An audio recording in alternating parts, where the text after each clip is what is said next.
Hey, I'm Shamar. And I'm Andrew. We're going to be doing a deep dive on all the connected DC animated movies and their cinematic universe. Yes, I'm here to discuss the interconnected storylines and point out how jacked everybody is. And I'm here to share deep comic book knowledge like Batman having his own sneaker line. So check out yet another DC animated podcast. Part of the Forgotten Entertainment family and coming soon wherever you listen to your podcast. Hey there, I'm Mr. Black. And I'm Mr. Green.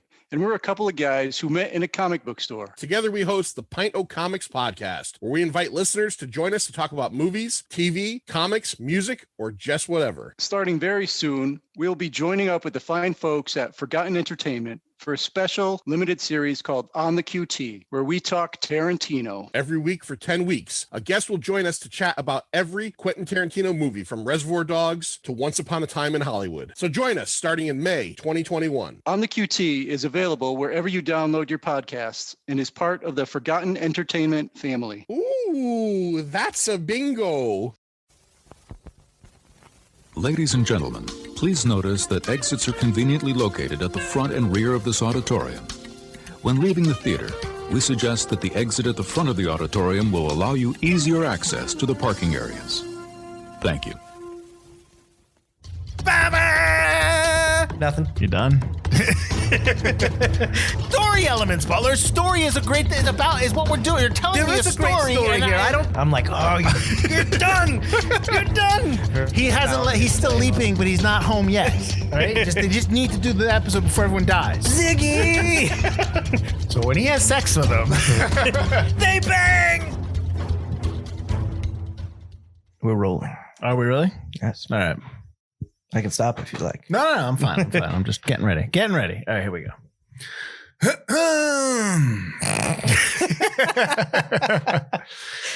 Hello, I'm Mike Fields. And I'm Mike Butler. And you're listening to the Forgotten Cinema Podcast. Each episode, we highlight a film that, for a variety of reasons, was forgotten by audiences. Whether it's because a more popular movie was released at the same time, or the movie simply didn't catch on with an audience in its initial run. We'll discuss what we love about the movie, or perhaps don't love about it, but we'll always recommend you revisit it. If you enjoy our podcast, we want to hear from you. We are on Instagram and Facebook. Find us. Our podcast is available on all platforms with a backlog of 100 episodes for your listening pleasure. Damn, that was some high energy. Damn right. Check out that energy. Woo! That's all I got. And it's faded. It's gone now. Well, I need another drink.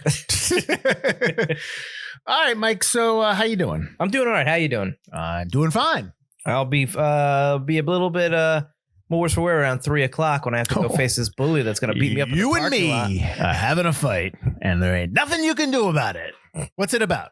3 o'clock high is about preppy high school reporter Jerry Mitchell, who is asked to write a story on a tough new kid named Buddy Revell, a boy rumored to have had a violent past. Jerry tries to call off the story, but in the process, he infuriates Buddy, who challenges him to a parking lot brawl immediately after school at 3 o'clock that same day. As Jerry desperately attempts to escape the impending fight, he instead ends up finding the courage to stand up to Buddy.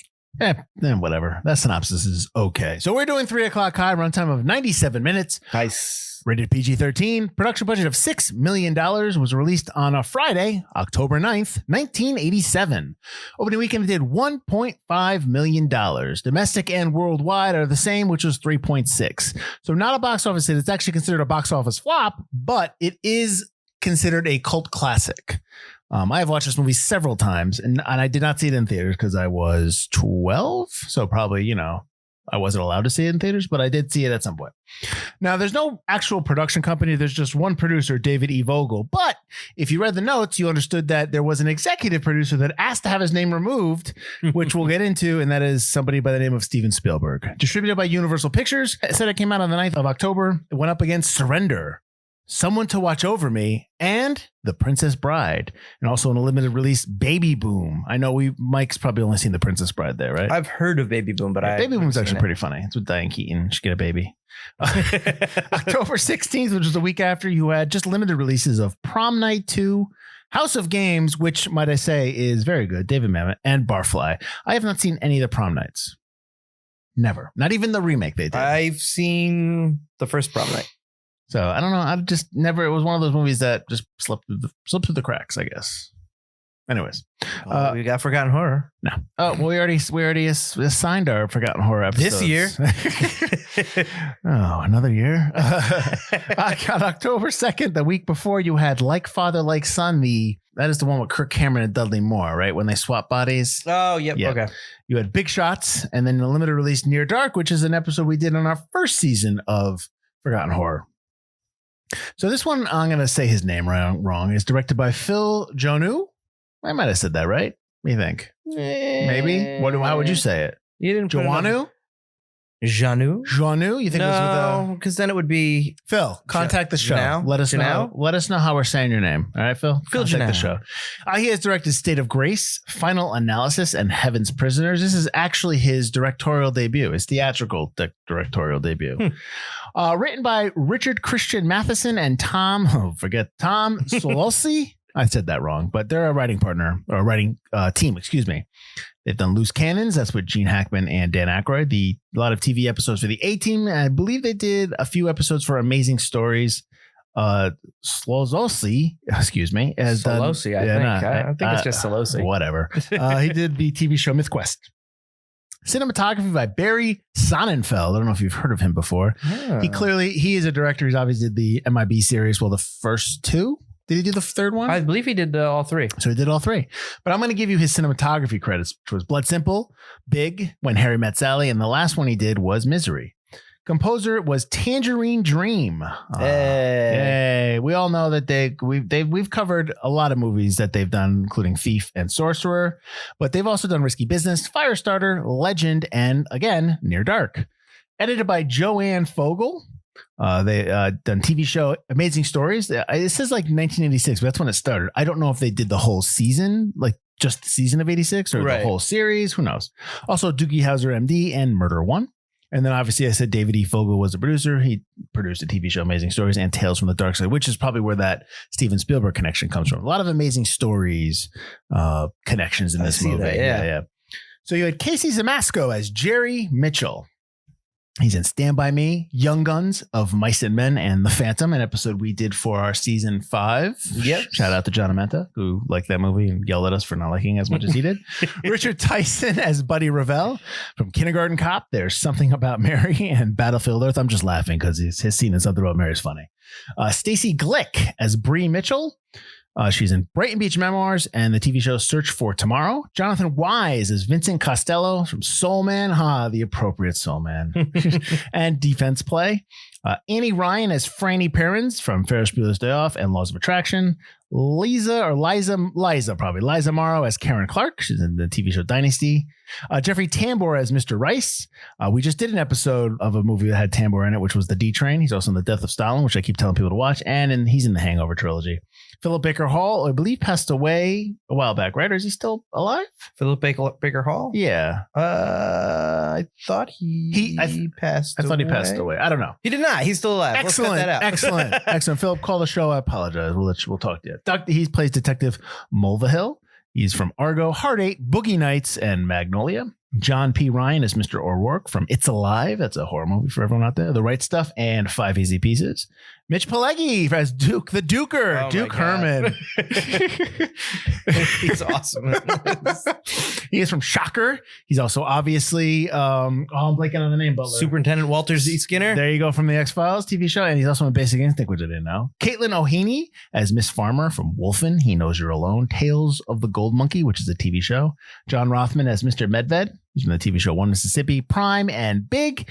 And then you had a couple of, not really cameos, but people that are in this movie. They're like, hey, I know them. Oh, yeah. Bart Simpson's in this movie, right? Lisa Simpson. Lisa Simpson's in this movie. Yep, Yardley Smith. And then Paul Feig as Hall Monitor. Did you notice that? I did not notice that, but I saw him in the credits. Yeah. As soon as Yardley Smith started talking, I'm like, that's Lisa Simpson right there. He starts talking off screen and comes on screen. I'm like, So a couple more facts, I guess. These started filming. This came out in 87, like we said, in October, but this filmed in October of 86 through December of 86. So it's probably one full year, that it filmed before, which makes sense. October to November or December? No, I'm saying like it was filmed in October of 1986. It came out in October of 1987. That's what I'm saying. Right. Oh, full year. Yeah, okay. I'm saying a full year from production. Yeah. This movie also has different names, which I think all stunk. So I'm glad they actually used this name. They one of the names is also because it's spelled out. 3 o'clock high is spelled out, but they actually had one of the names was just the 3:00 high. Yeah. They had one called After School, which is one of these days, which is dumb. And The Bell Rings at 3. I mean, really? These are the titles? No, this is the best title. All right. So I have seen this movie before. Mike has not. I think it's clear why I picked this because usually cult classics that is almost the definition of what we do here at Forgotten Cinema, right? Because a cult classic means that it was forgotten before, but it's kind of people like it, right? People talk about it. When we talk about we could do forgotten films that stink too. I mean, that happens. That's true. Well, usually the ones you pick. So, what did you think of the movie? For I guess just kind of like broad strokes. Yeah. At first, the opening sequence really was very generic to me. It was very 1980s movie, a lot of Ferris Bueller stuff, a lot of, Breakfast Clubby kind of stuff. And I was like, you're talking about the immediate opening? I'm talking about the very immediate opening. Okay. And it really turned me off to this movie for the 5 to 10 minutes that opening is. Then the movie starts and I really like this movie because I don't think it's really a comedy. I mean, it's definitely a comedy. But it also takes itself a lot more seriously than I thought it was going to.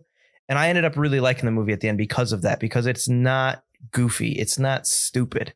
It's actually a very, very good, well thought out movie, I think. Mm-hmm. So I actually ended up really liking it at the end. It really kind of doesn't behold itself to the conventions of the typical 1980s high school or even 1990s high school goofy, stupid comedy. Right. Well, to that point, perhaps a couple reasons why that is that the director, while doing it, was influenced by Martin Scorsese's After Hours and Raging Bull. Okay. So the idea for this film, and we'll get into Spielberg wanting to have his name removed, was that Spielberg wanted to do a movie that was like The Karate Kid. So he wanted to do something that was family friendly, light, underdog wins kind of thing. Right. So obviously, when they watched the movie and he screened it, he turned around to the director and was like, this is like a Scorsese film. And he asked to have his name removed from the credits because I guess Amblin was family friendly at the time and he didn't want to be associated with this. He also did this with Fandango from 85, which, I wish kind of somebody would talk him out of that, talk him out of getting out of different films. Yeah, because just go with your initial instinct. If you liked the script, I don't know if this script was on paper, like how you read it, I don't know how you get Karate Kid out of that, because it's clear that this is dealing with, different themes. Yeah, absolutely. This is not a Karate Kid type story. Yeah. Even from the get go, the Buddy is they don't really flesh him out, but he's a much more nuanced villain, I guess, bully to Jerry than anyone from Cobra Kai was in the original Karate Kid. I mean, they've since added depth to those characters, but yeah, this is a much darker story, but a much more realistic portrayal of people. It's exaggerated. Oh, the high school's exaggerated. But I think the people are more realistic. I think one of the staples of 80s high school films is that everybody's over the age of 25 in this movie. Holy shit, they're all like 30 years old. They're so old. The blonde girl he's got a crush on is older than his English teacher. I love every time they show her because she's like, "Hey Jerry, how you doing?" Yeah, it's like all soft. Like that. It's like she's like Sandy from Grease. One of the things I had forgotten was whether he was with her, like the whole thing with his friend Franny, which I'll get into with you because there was a whole new take I had on this at watching it again. I was like, oh my, I didn't even think of this. So we can get to it later, but I wanted to get to the poster blurb because it's so stupid. So this is on the poster and I want to know if you can come up with a better blurb for the movie or a tagline. This is the entire poster blurb. Jerry Mitchell just bumped into Buddy Revell. Now Jerry isn't thinking about math or English because at 3 o'clock, he's history. 3 o'clock high. When school's over, it's all over. I mean, are you kidding me? Who thought? I mean, that's like classic. That's so cheesy. It's just so long, and there's like 3 different blurbs in one big blurb. Yeah.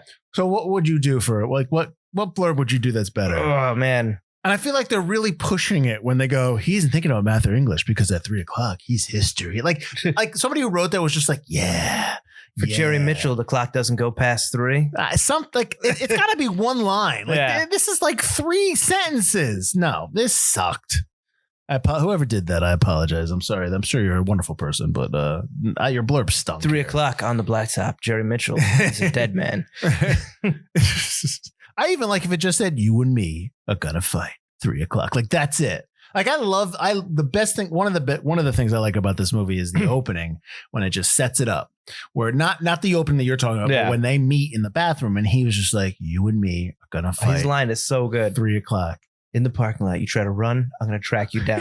You go to a teacher, it's only going to get worse. You sneak home, I'm going to be under your bed. It's like, holy shit. It just sets it up. It's like, okay, at 3 o'clock, this is happening. And here's the movie. Here we go. Yeah. It's just like, all right, here we go. And they do a great job of keep going back to the clock.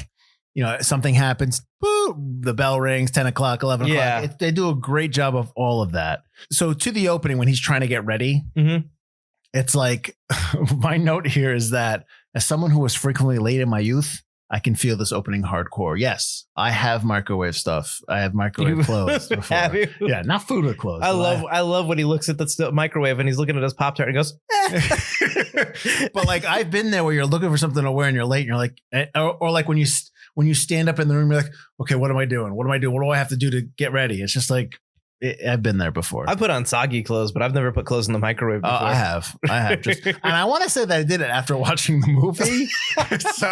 so this movie kind of gave me that idea. I was like, well, I did it in the movie. So obviously I could do it. I do I'm not a big fan of how the opening is set up and how it's done kind of too Ferris Bueller for me. Like the opening line makes me sick.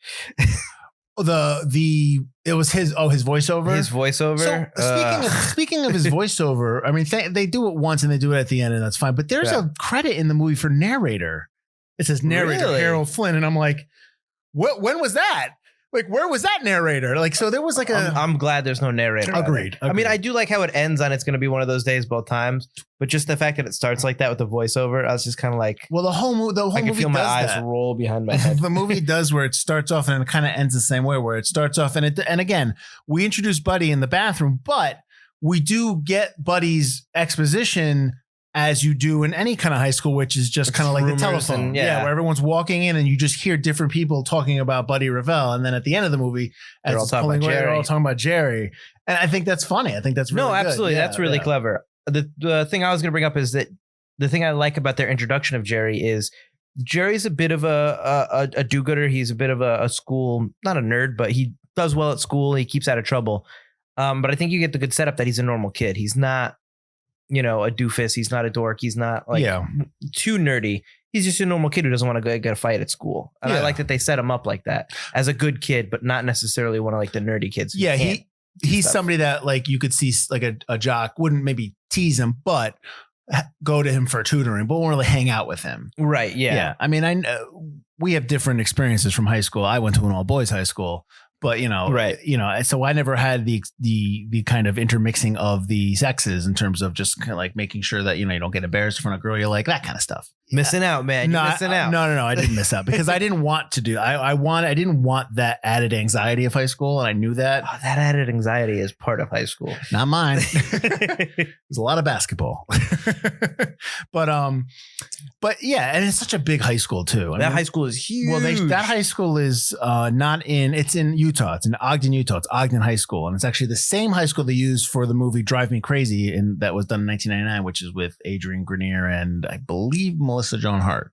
Yes. Yep. Yeah. So that was the same high school, but it's a huge high school. But like my high school class, my graduating senior class was 130 maybe. Mine was about the same. It's not many. No, but like I think around here in where we are in Connecticut, I don't think there are any high schools that big. No, but there are out west. Out west for sure. Because you consolidate. I mean, you look at I think it kind of reminded me, although it's not, it kind of reminded me of Sunnydale High School in Buffy. Yep. Those big Californian, or Back to the Future when you see his high school. Right. It's those huge, ridiculous high schools. Yeah. That's how they were. Yeah, exactly. So in that case, I don't have that same experience either. It's like everyone was so not close knit, but you could never avoid anybody. It was never like 1,000 people watching you at any time. Yeah, agreed. One of the things that stood out to me this watch was the soundtrack, which I actually really like the Tangerine Dream music. And I think like it works at the end. The end has got a couple of really cool shots when he walks out and it pulls back and he's walking out of the school and it pulls back and the music's picking up and you just see the crowd of people, hundreds of people there, which is really nice to see because it would just be digital now or something like that. You know what I mean? It's just, I liked that. And even that whole fight scene is done really well. It's edited really well. They have a lot of different moments where obviously people are trying to mess up the fight because his friend is terrible. And I don't even know if Vincent diving in helped him at all. Like, oh, no, not at all. Yeah, I don't think it gave him a couple of seconds to recover. Well, it gave him the chance for his sister to give her in the brass knuckles, cripple the dick. And so, I've always really liked this movie. And I remember I told you that and you're just kind of like, why? And I'm just like, here we go. So I texted you that because A, I was just watching the Ferris Bueller opening, and B, I knew it would piss you off. Yeah. I was like, I've watched this multiple times. I was like, oh, I know the best response. Why? Because it's good, Butler. But no, it is really good. And I like that you get to see the fight. Yes. Because the whole time the movie's going, I'm like, this is going to end where they don't get to the fight. Yeah. And I'm not going to see them fight. It's going to be such a waste of time. Yeah. And he pays Buddy off and Buddy takes the money. I'm like, fuck, come on. And then they finally get to the fight and all these people around. I'm like, oh, they're going to do it. And it's like, the whole time I'm wondering because of the bet, I'm like, can Jerry last more than 3 minutes? Yeah, when that guy's Jerry, more than 3 minutes. Yes. He gives him $30 at the end because he's right. He's like, Jerry, you last 4 minutes, you get $30. It's like, holy cow, how much did you make? It's funny because they fight and it's almost like when Buddy was telling them we're going to fight. It's almost he's telling the audience it's happening. This fight's happening, everybody. Yeah, you're not missing out. Yeah, he's not getting. It's a great way to end the movie. It's because you get it's satisfaction. Oh, absolutely. Absolutely. I want to talk about Franny real quick. So they're friends and they're buddies or whatever. She clearly likes him. She likes him. Yes. And as I'm watching it, I'm going, what is it with these 80s movies and the idea that the blonde is what you want to go for and the brunette is not? Because in Teen Wolf, nobody wanted Boof, but he did at the end. But regardless of that, right? So she says to him we're gonna bond, and then they kiss, and then she gets this weird look and she leaves. Now, what did you take from that? That they're friends and it's weird. It was weird to be that close to him. She thought she liked him, but what about the fact that maybe she doesn't like boys? Because I got that impression this time around. It was kind of a self-realization with her. And maybe that's what they were hinting to. And it's because the 80s are not going to really go that route because they do have a couple lines in here where it's just the ridiculousness of the machismo men who keep thinking that the guys just want to have them alone. Can I talk to you for a second alone? Yeah. It's like, well, why? It's like that stuff. And I'm not going to repeat the line, but which it's the 80s. I get it. But it's just that kind of what's going, you know what I mean? I'm wondering if that was kind of the reference. But you don't get any hints of that with her. No. I know that. And I'm not, right. I'm not saying, I'm not dying on the hill of that. Right. I'm saying mainly, I wouldn't be surprised if they said, yes, that was what we were doing, but it's not something we really wanted to be overt about because it doesn't make any sense. I mean, maybe, but yeah, it doesn't. What I got from it was that A, it really wasn't the right time for it, or B, that she just realized he was a really good friend and that's all. Because when he's still flirting with the blonde and stuff and then he kisses the teacher, she's just got this wry smile on her face. Let's remove my, I guess, not insinuation, but just kind of my deep dive into the Franny character. Let's remove that. Even if, let's say it is because they're just good friends, they never resolve it. They never go back to resolve it. Which is kind of something that they left hanging there. And I know absolutely. There's a lot of stuff that they've hanging. It's not the story, maybe. Maybe it's not about getting the girl. I know he kisses her at the end when they, after he fights them and they kiss. Mm-hmm. So I guess maybe what I'm saying now is just kind of null and void. But I did get that. I thought that. But then they have him kiss at the end. You're supposed to think that's okay. They're together now. Yeah. That before wasn't the right time. And this is the time. Right. But the ending of the movie was a reshoot.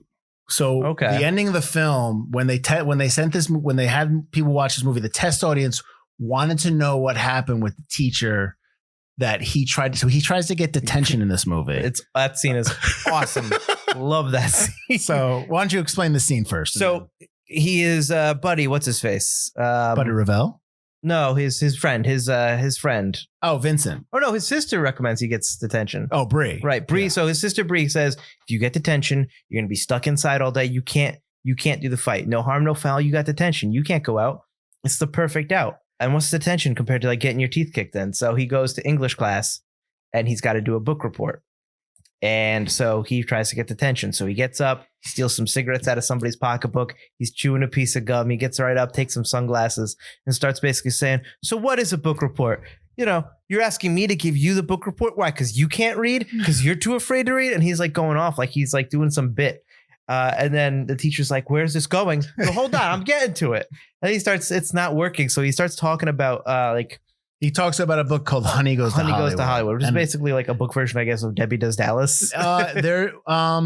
It's supposed to be, it's not a real book. But it's supposed to be like an erotic like a smut novel. book, like an erotic book. Absolutely. Yes. Yeah. So he's going over all the scenes and stuff like that. And he's slowly walking around the classroom, talking about the heat, how erotic it was, and getting up to the teacher. And the whole time the teacher's face starts. So you get the sense that she's getting really, really kind of turned on by this. As soon as he starts putting the cigarette in his mouth. Yeah. Does she stand up at that point? She stands up. No, as he leads his way back to her and she starts talking to him and he starts talking to her. What's your favorite book? Turning of the Screw. Turn of the Screw, yeah, exactly. Because in that coincidence, yeah, in that book, the tutor sleeps with the person they're tutoring. Yeah. So that's kind of like but okay. So they set that up, and then he doesn't get detention because he passes out because he's hypoglycemic. They kiss each other, and then he passes out. Yeah, and so he wakes up in the nurse's office thinking that he's detention. No, you don't. You know, she said, "Hey, here's her personal number." You want to do more book reports? So at the end of the movie, basically the movie ends. I guess probably without that scene, and test audiences wanted to know what happened. So they went back and reshot the ending where she shows up and they kiss. And you can clearly see that because he turns and it's a completely different shot and she's on the other side. And then they cut back to some reactions where they probably had them do that or they got those people to come back, or maybe that was a reaction to something else. Okay. Maybe when Buddy shows up or something like that. But regardless of that, and then they kiss and then that's, he gives the line at the end. But yeah, those are reshoots. Interesting. I did not know that. But so, but I know I got on this topic with Franny. I know she kisses him at the end. So I guess what I was saying before doesn't make any sense, but I actually would have been okay with that. Like that kind of like, it was just kind of like they put it off the side and they didn't say anything. And like, saying that Franny, kind of had some kind of self-realization. I actually would have been okay with that. That would have been pretty cool, I thought. But whatever. That's just my movie, I guess. That's like I would just have needed at least one more little hint of that. No, I think, but to be fair, I think them kissing at the end after the fight, I would want more. I'd want a conversation. I'd want them holding hands. I'd want something that is just that kiss. See, I'm okay with it not being that because it's just Jerry getting balls, being brave, standing up to things, realizing things, and actually acting on things. Right. The whole thing is you can't take the money from this register. We can't bond. We can't do this. I'm just going to hang out with my friend. No, I don't want to do this. Not changing, not doing anything. Yeah. And the end of the movie is him doing stuff. Gotcha. Like when he goes back to his math teacher, when he goes, I'm not a pussy asshole. And he runs back. He gets his things from the math class. Where are you going? Flunk me. And he leaves. I'm like, yeah, Jerry. What did you think about the way they handled there is a definitely surrealistic nature to this movie, but what do you think about the way they handle the adults with the kids? I like it because that is a little surreal. Yeah. So like the kids are kind of real, but the adults are very exaggerated. And I think that's how you see adults when you're younger. You see them as just these different levels of authority or these different, what they do. So obviously Jeffrey Tambor as Mr. Rice, the school store owner. And stuff like that. He's so hurt by the school store being destroyed. Like, who would just do this to us? Who would do this? It's villainy. It's expelled. And obviously, Mitch Pileggi as the Duker. No one. He's so overblown. There's no escaping the Duker. He's sucking on his lip and ugh.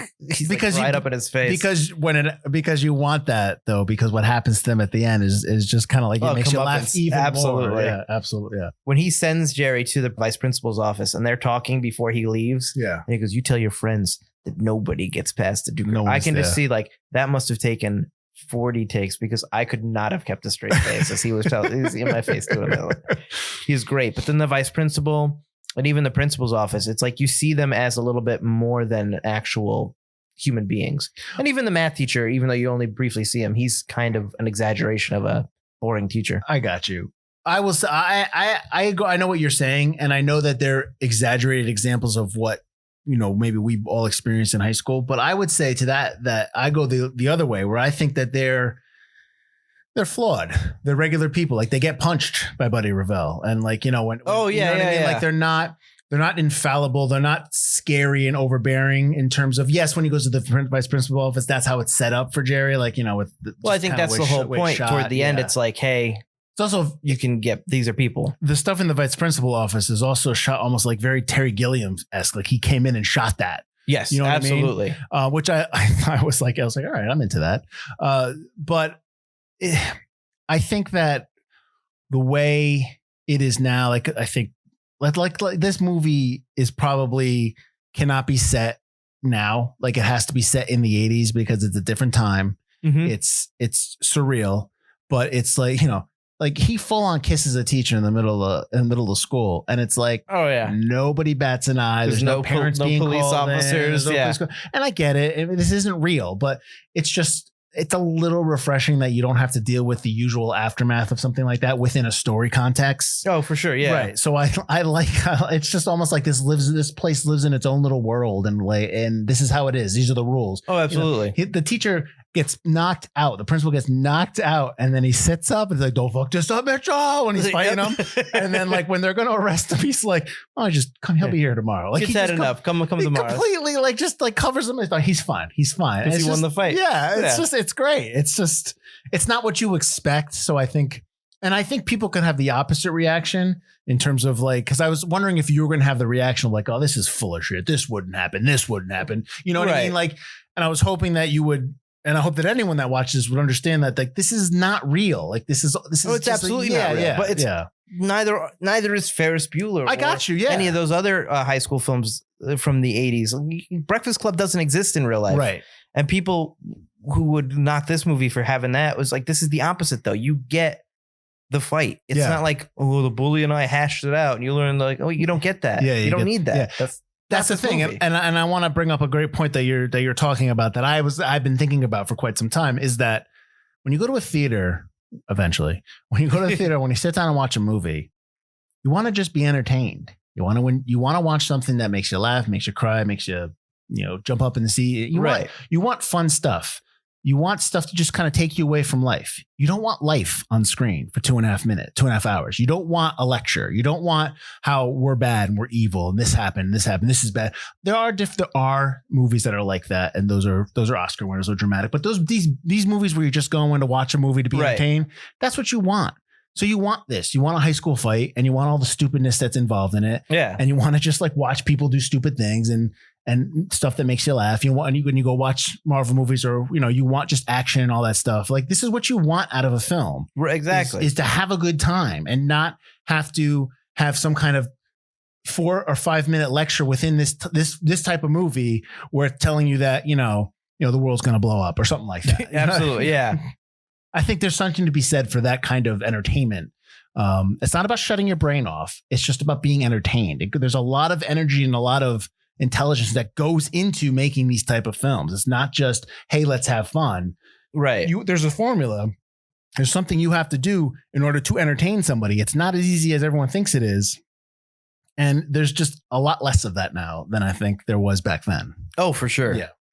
Right. So going on to what you were saying about how we have to be entertained and stuff, though, I really like the way they handle Buddy Revel's character, because there's a lot of depth to him without really going into him, without really breaking him down and making him too sympathetic. You just understand that he's not just this big bully all the rumors are about. Although, don't touch him. that rumor's true. But he doesn't like people knowing about him.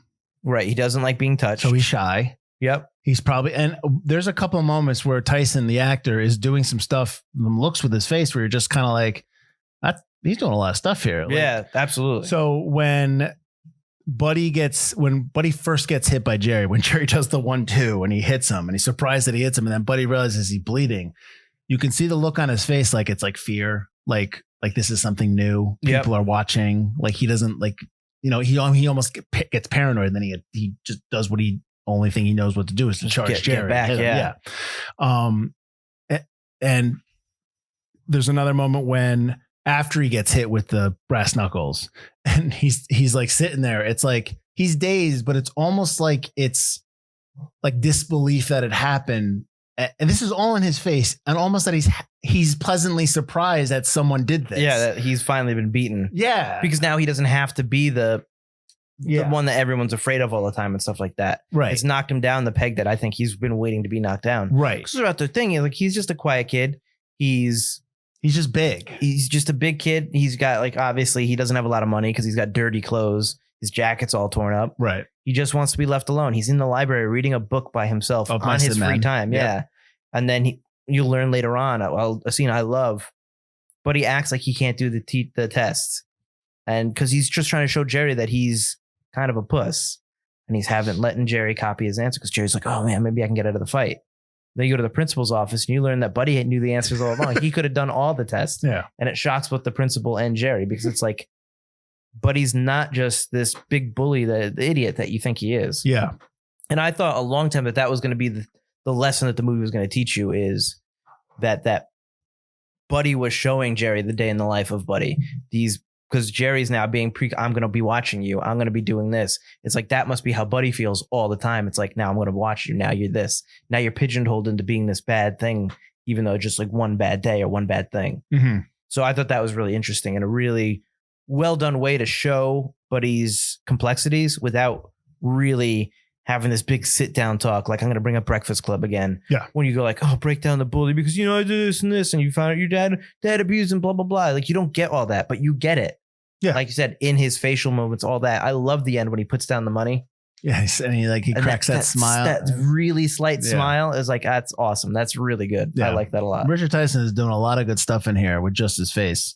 And the other thing about the fight itself, I love that the fight is a fight. Is a fist fight between two people that are not trained boxers. Oh, yeah. Even when Buddy hits him, like Buddy winds up and hits him, and he hits him in the arm and knocks him down. Like, there's a chest punch. And right. Like, yeah. There's no choreographed. I mean, it's choreographed, but it's not like go learn how to fight and come back. Right. These two people are going to fight the only way they know how. And I like that. That's one of the other reasons why I like movies from the 80s or 70s when people fight. It's not all crisp and clean and super choreographed. Well, there are certain times and places for those type of films. Mm-hmm. But if it's something like this, I don't need to see Buddy Revell doing a spinning kick or anything like that. Oh, for sure. You know what I mean? Although the spinning kick is very 80s. So, I mean, but you know what I mean? But like even like in the Karate Kid, none of those people knew karate, but it was still fun to watch. It's still fun to watch the show now because they still don't know karate, but it's great. It's still great to watch. I don't care. No, the fight is really good. The fight is well done. I like that when Fran goes up to kind of defend Jerry and he just puts his hand on her face. He throws her. I'm like, oh shit. I want to go back to Buddy because I forgot this moment when they're in the principal's office and he's like, you two boys must think I'm very stupid, and he's not looking and Buddy's just like sitting there. Yeah, he nods.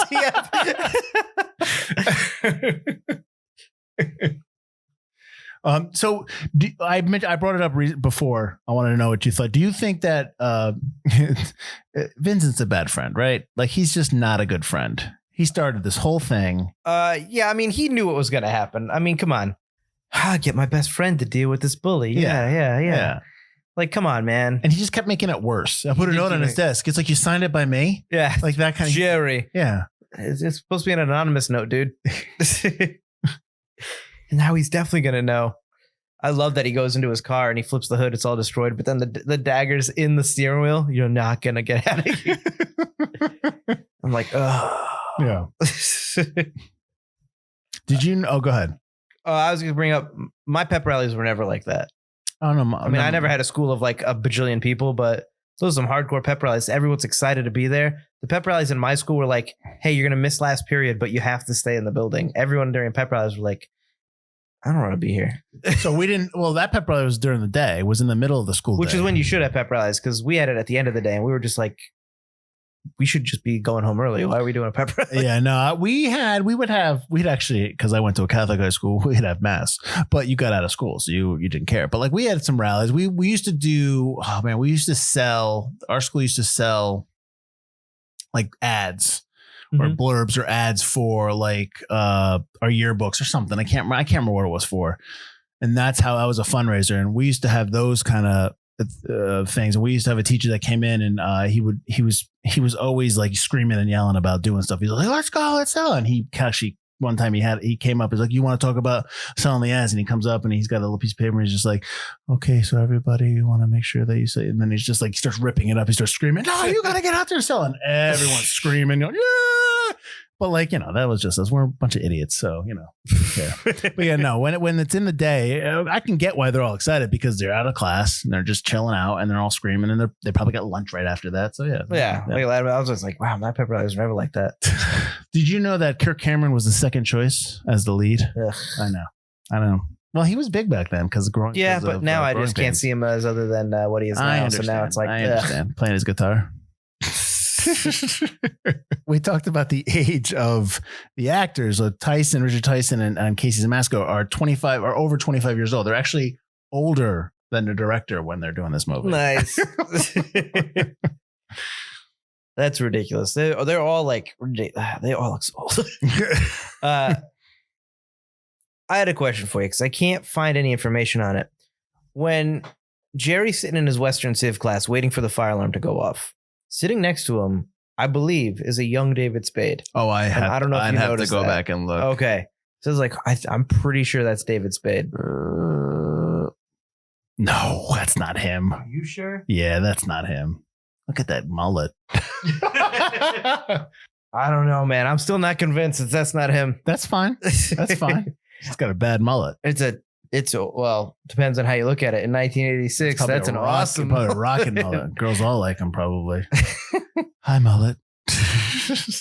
I'm having a party with all my friends. Sandy's going to be there. I'm glad you liked it. I'm glad you kind of enjoyed it for what it is. I just think we talk about The Burbs in our first season. And I talked about that movie. I thought it shouldn't be a cult classic. It should be a movie that you should watch for me, like a classic 80s film. Absolutely. I think this movie is of that same ilk. I think this movie should not just be a cult classic. It should be right along the lines of all those other 80s films that everyone loves. Can I tell you something that's going to be controversial? This film is 1 million times better than The Breakfast Club. That's just a fact. Why? Well, tell me why. Breakfast Club is unrealistic and super soapy and super lame and super cheesy. And your characters are one note. Your characters are all very specific, just nerd, bully, cool girl. It's just like, that's not high school. That's super lame. That's super stupid. And if you put them all in a room together, they're just going to fight or not talk to each other until the day is done and look in different directions. I don't care if it's today on their cell phones or the 90s or the 80s writing down, scribbling in their notebooks. Not going to happen. These kids are real. They don't really fit into a certain hole all the time. You're talking about 3 o'clock high. 3 o'clock high. They're more realistic. They're not realistic. Not realistic, yeah. But they're not pigeonholed into a certain place. Yeah. You don't have to, you can get the background of their characters. You can get who they are without having to have some kind of sappy, unrealistic, big time monologue about life and how unrealistic the Breakfast Club thinks life is. You get all of Buddy's, you get as much about Buddy as you get about, what's his face's character? Jerry? No, the bully in Breakfast Club. Oh, wow. I mean, which one? Judge Reinhold, not Judge Reinhold, Judd Nelson's character. Judd Nelson's character, yeah. You get as much about Buddy as that without Buddy having to say a word about his past. You just get it based on his actions, based on his facial expressions, and based on what you see in the film. I will say this, and just in defense of The Breakfast Club, because I feel like if I don't defend it, there's going to be issues. Well, I also hate The Breakfast Club. I get that. Well, Breakfast Club was one of the scripts that he wrote in his coke-fueled rage for 14 days. Apparently, yeah. So, I mean, it's John Hughes is almost a genre in and of itself. So it's a specific John Hughes movie. So that's why. Within that frame, I think that's why it's successful. But it's also a movie that you've never seen before. Like when it came out, there was anything like it. It's a movie of that time. It's a movie that maybe doesn't hold up because there are things it's just a phone call. There are things that have just come up that are better, that do it better. I will agree with you that I'd have to watch Breakfast Club again. being somebody that obviously, because I write a lot, I probably might be more attracted to the dialogue, but I'm not necessarily saying your take is so outlandish. I can understand. I do really like this film. There's not a lot in this movie that I don't like. Right. So in The Breakfast Club, I think there are moments where I do get a little bored. So in that regard, like you're supposed to think like at the end of The Breakfast Club, everything's going to change, and it's not going to change. Not at all. I don't believe that for 1 second that she's going to turn around and go out with him, Molly Ringwald's character. No, absolutely not. But in this movie, even like when Ravel comes in and drops the money, I don't even think like they may not have another fight. They're not going to have an issue. Right. But there's mutual respect, but life's going to go on in that high school. This isn't some kind of like earth shattering event, right? By it's a day in the life of high school. At the next week, everything's going to be completely back to normal. Right. Or a different thing. It's a part. It's almost like it definitely, yes, I keep saying surrealistic, but it's definitely just a day in the life, and they're going to move on. Life's going to move on, and other stories are going to happen in high school. And this it just happened to be one of those days. Right. Exactly. But with The Breakfast Club, it's almost like there's some kind of idea that there's some great epiphany with the characters, and that's not going to happen. And there is an unbelievability but that is the movie. I think The Breakfast Club is just lauded like that because it was something that was new, and it's something that kind of struck a chord with people. Granted, they're not deep characters. Teenagers really liking the fact that, I am that character. Okay, that's fine. They can see themselves in those archetypes. Seeing themselves as a one-note archetype. But again, it's almost like maybe it was the perfect storm that came out. But sure, you can make a claim that the Breakfast Club notoriety is just because either it was the first or it was the one that resonated the most with the audience at the time. But over time, it probably doesn't stand up as much as maybe other stuff do. I've always liked Weird Science, if we're talking about John Hughes, more than The Breakfast Club. Weird Science is fun. Yeah. So, I like Weird Science. So there's different, maybe we should have had a Breakfast Club apologist on here who could tell us why it's so awesome. But I don't think your take is necessarily wrong. Another hot take. I think it's better than Ferris Bueller. That's right. At least I said it. What? Breakfast Club? No, 3 O'clock High. No, I do not agree with that. It's a different movie, but yeah, exactly. Ferris Bueller is awesome. That's another one where the characters are just so ridiculous. Though. No, Ferris Bueller would not work if Matthew Broderick was not a great Ferris Bueller. That's the thing. That's true. If it was which is why the television show of Ferris Bueller failed. If it was just Kirk Cameron, it wouldn't. Like, you know what I mean? Like, you need Ferris Bueller works because of Matthew Broderick. Absolutely. Yeah. There's a lot of stuff in Ferris Bueller that's great. Even the stuff people forget. People sleep on the fact that Jennifer Grey and Charlie Sheen and Jennifer Grey in the movie is actually very good, and the people always just remember Ferris Bueller, but she's really good, right? And she, at the end of the movie, she redeems the name of Bueller because she defends her brother. She, oh, absolutely, yeah, good. But yeah, Ferris Bueller, I can't go either. I can't go there with you, but I can go there with you on Breakfast Club. I mean, I don't not like Ferris Bueller. I just think I really like the way that this melds a little bit of everything, and it might be that Scorsese thing that they were trying to do. Sure, and it really works because it adds this extra tinge to this film where there were moments where I laughed, but probably not as many as maybe I should have. Yeah, because I was so invested in the actual story, and I think that's awesome. I'll say, I think that what I said before, like when you're talking Ferris Bueller, you should talk 3 O'clock High as well. Do you know what I mean? Like, I agree with that. Yeah. They don't bring up, if you talk to somebody like, give me 80s movies that you love that were basically around teenagers, this movie's never coming up. Right. It's all the regulars are coming up. I've seen like all these movies. I've seen all of the John Hughes movies. I've seen Ferris Bueller a couple because those times, are the ones that everyone's talks about. Exactly. Right. And I've only heard of 3 O'clock High. I only knew of its existence. Which is a shame because it's awesome. Exactly. And again, look at the people that are in the movie. There's no real big stars in the film. Like Casey Siemaszko has gone off and done stuff. Richard Tyson. Jeremy and Buddy are the only ones of the kids that have really gone off, other than Yeardley Smith, who now makes more than any of them. But nobody knows what she looks like. That's true. You know what I mean? But no, they just know the voice. I bet you people watching will be like, that voice sounds familiar, but I can't place it. Probably, yeah. I mean, I know what she looks like, but yeah, she's actually a very successful podcaster now. But yeah. Yes, but I think that this movie is not talked about enough. Not at all. Now, I think we've kind of, again, we're making the case for why it's forgotten, but I think Spielberg asking to have his name taken off this hurts the movie a ton. I think so. Because this is 86, 87. He's produced mostly everything. He's already done Raiders. He's done the 2 indie films. Has he done E.T. yet? He's done E.T. E.T. was 82. That's right. He's produced Back to the Future. Yep. He's produced Poltergeist. He is a major player in Hollywood at this point. Obviously he is now, but he is he's probably like prime white Spielberg. hot Spielberg right now. And he asked to have his name removed from this movie. And I think that in certain circles in Hollywood, that affected the promotion of this film, the push of this film by Universal. I think his asking, I love Steven Spielberg as a director, but him asking to remove his name absolutely killed this movie. Absolutely. And that's I think, a death sentence. that is completely unfair because he's concerned about his image.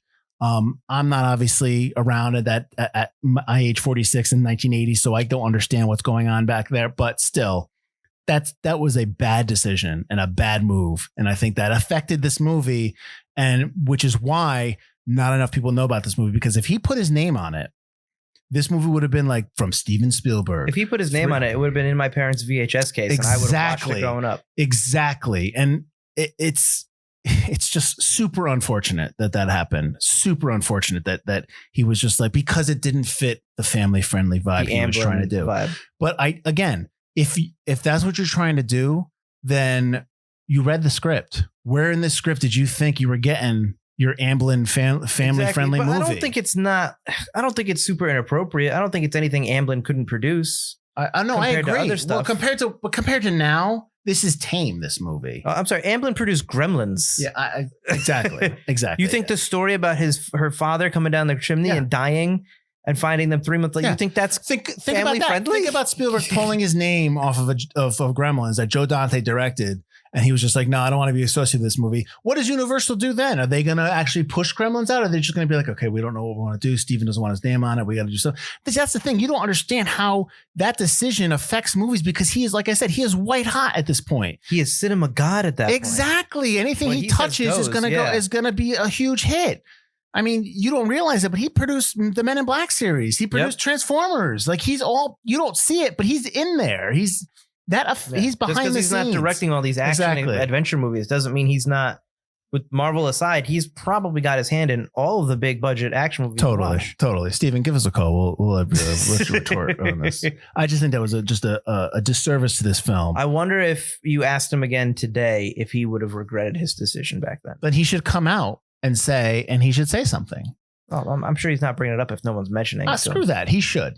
This was 86? This was 80. Well, 87. Yeah. So the 25-year anniversary you already passed? No. Yes. I was born at 80. So the 35-year anniversary is coming up. 35-year anniversary next year. All right. Let's go. TCM, call us. Put this damn movie in your TCM Fathom events. Let's go. Right. Maybe I'll come back to the theater just to watch that, but not to work. Son of a bitch. That's right. All right, so I guess we're done. I think so. People should watch this film. Go back and watch 3 O'Clock High. Go find it. Mike rented it on Prime Video. I got it in some way. But it's if I didn't get a lot of people saying like, "Oh, I can't believe you're watching this film." So I'm wondering when this comes out, what will people say? Yeah, usually we get some of our usual listeners. We get people talking about it, like, "Oh yeah, talk about this," or "Oh, really?" Yeah, I mean, I had to defend Miami Vice, Director's Cut Miami Vice, which I thought was just like, can you watch the movie before you? I think it's because no one's seen the Director's Cut, and that's fine. Yeah. That's fine. But anyways, Mike, where can they find us? You can find us at ForgottenCinemaPodcast.com or ForgottenEntertainment.com, as we are part of the Forgotten Entertainment family. And while you're there, check out our other selection of great shows.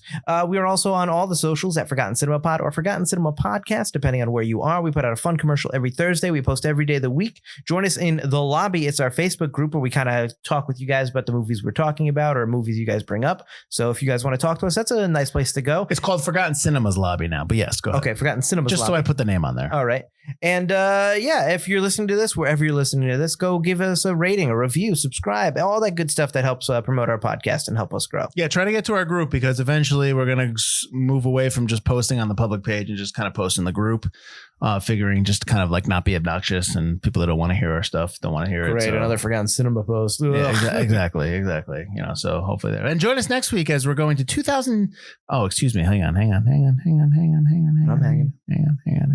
Okay. And join us next week as we're only going a couple 3 years back, but we're going to the future as well. I know this is weird. We're going to 1984. We're going to watch 2010, the year we make contact. I have fought this movie to be on this list for so long, not to be on this list, and then Butler decided to pick it, so now we have to do it. So here we go. You've never seen it before? I've seen it before. Oh, you have? I just don't. I don't know. Maybe I'll like it a bit again. I don't know. When was the last time you watched it? A long time ago. Yeah, so maybe long. But see, here's the thing. Now this is a sequel to 2001. I feel like I need to watch 2001 again. Same with me. Yeah. See, you're making me watch 2 movies next week. That's the problem. That's the problem. Well, not really. I'll watch 2 movies. It's not gonna be an issue. I mean, I'll find it. So, but anyways, that's next week. We're doing 2010, the year we make contact. And that's actually a suggestion from one of Mike's managerial partners at the theater, Mr. Greg Antonini. So that's right. Maybe we'll get his voice on here to tell us why he picked it. Maybe, if you're still friends. All right. We'll talk to you next week. I'm Mike Field. Mike Butler. And this has been Forgotten Cinema.